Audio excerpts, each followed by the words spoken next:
I truly wish I could be like our pastor, go out there and preach just like that without this, but it might take me some time to do like him.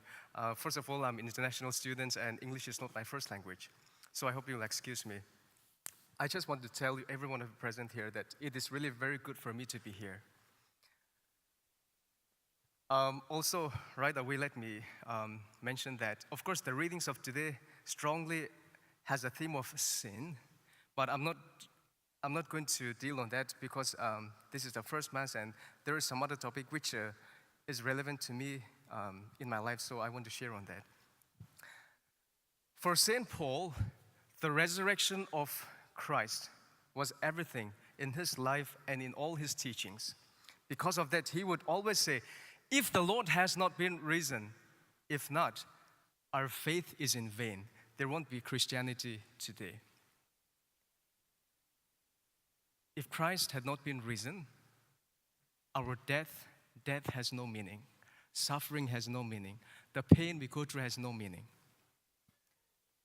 And so he would constantly preach on this theme, on the resurrection, because it kept him spiritually alive most of the time, gave him the strength and the courage to go through any kind of persecution and physical suffering and agony till he died.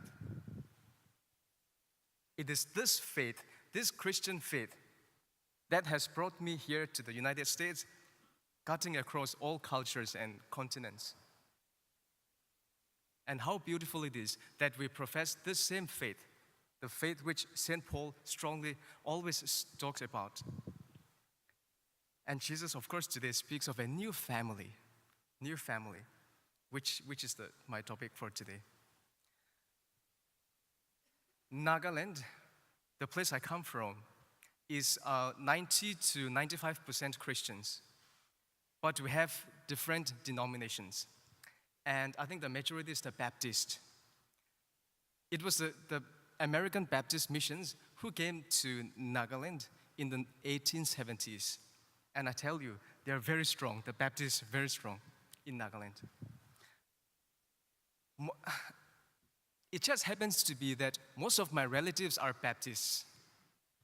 And one of my maternal uncles, he's a very learned man. And he's the first pastor in my place. And he's the one who translated the Bible into our language. And I would always try to avoid him because he would always tell me, why do you want to be a priest? And I've, of course, not come across like Jesus in the gospel today, his family members telling him, is he out of his mind? Of course, not exactly like that, but there's a different way. My Baptist relatives would always tell me, really? What a waste. I mean, the blood generation from you will stop. It's a loss. That's how my Baptist relatives would always tell me.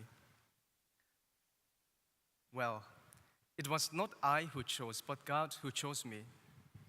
I did not decide to be a priest. The Lord gave me an invitation and I accepted it. Pope Francis, speaking about his own vocation, recently told this: God knows me, but chose me anyway. Well, I really reflected a lot on that when I had a 1-week retreat before the ordination.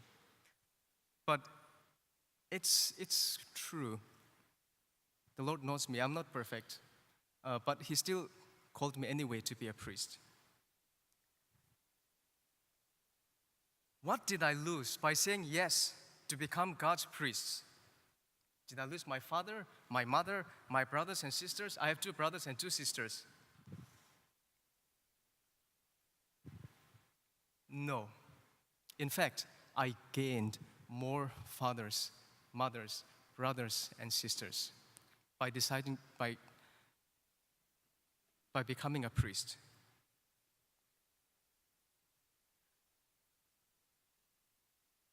Well, whoever in the gospel we hear today, whoever does the will of my Father the will of God is my mother, my brothers, and sisters. Well, what about the Father? Why does the gospel not mention the Father? Because we are a new family under the fatherhood of God. And the central teaching of Jesus Christ is that we are all brothers and sisters because our Father is in heaven. And that is why Jesus taught us not to pray, my Father, but our Father. I'm a priest. This is my second day a priest. Am I a priest for my father, my mother, my brothers, two brothers and sisters who are back at home? No.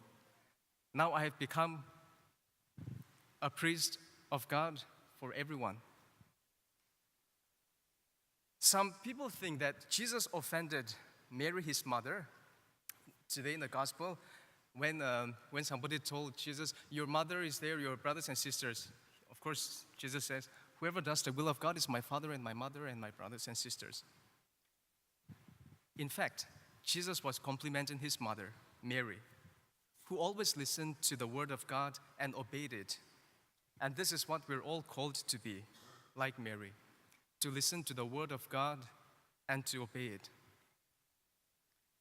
Did really Jesus come on this earth to divide us by working along with Beelzebul, the prince of demons? No. Jesus came to unite us.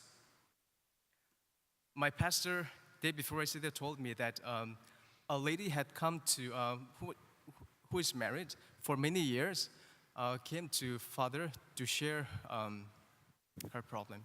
It seems the lady was told by somebody else who can hear or who can say what the Lord wants us to do in our life.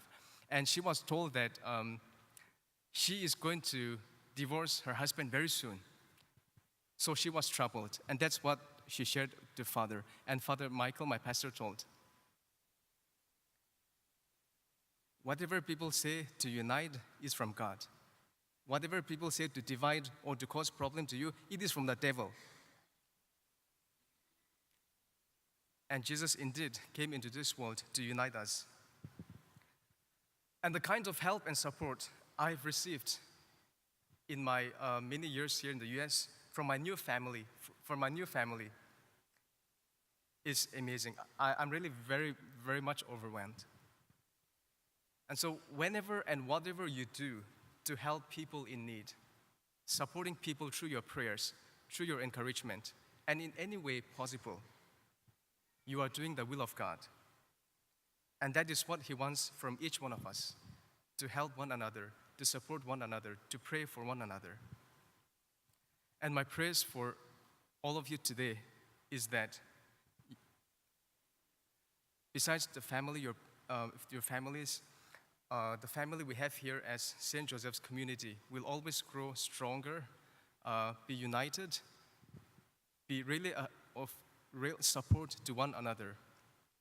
And, well, I think I should say later, but I just want to let you know that I'm really very grateful, and I'm very happy that I'm sent to this parish again. Yes. And God bless.